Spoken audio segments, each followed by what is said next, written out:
యోగాంధ్ర కోసం 300 కోట్ల, ఋషికొండలో భవనాల కోసం జగన్ 300 కోట్లు ఖర్చు పెడితేనే నానా యాగి చేశారే.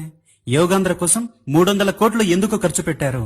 ఇలా చేస్తే ప్రజాధనం వృధా కాదా అని ఒక రిపోర్టర్ చంద్రబాబును అడిగితే ఎంత మీడియా అయితే మాత్రం మీరు ఇలాంటి క్వశ్చన్లు అడగొచ్చా? బాధ్యత ఉండకర్లా?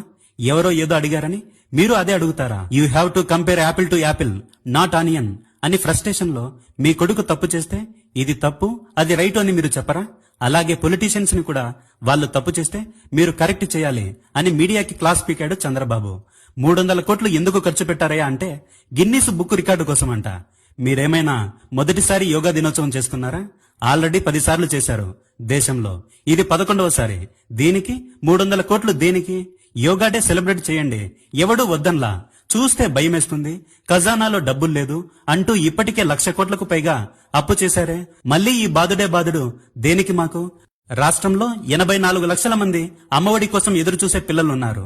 డిగ్రీలు పీజీలు చేసేవాళ్ళు, నిరుద్యోగులు, ఉద్యోగులు వీళ్ళంతా కలిపితే 1 కోటి మందికి పైగా అవుతారు. వాళ్ళందరినీ వాళ్ళ జిల్లాల్లో ఉదయాన్నే యోగా చేయమంటే సరిపోయేది, గిన్నిస్ బుక్ రికార్డు వచ్చేది. ఇంతలో దానికి 300 కోట్లు దేనికి ఖర్చు పెట్టారు? రాష్ట్రంలో ఒక్క పూట కూడా అన్నం దొరకక ఆకలితో అలమటించే పేదలున్నారు. ఆరోగ్యశ్రీ అమలు కాక ఎంతమంది ప్రజలు పిట్టల్లా రాలిపోతున్నారో తెలుసా? ఫస్ట్ ఆ పేద ప్రజలను పట్టించుకోండి సార్. యోగా డేలు, వ్యాలంటైన్స్ డేలు తర్వాత చేసుకోవచ్చు.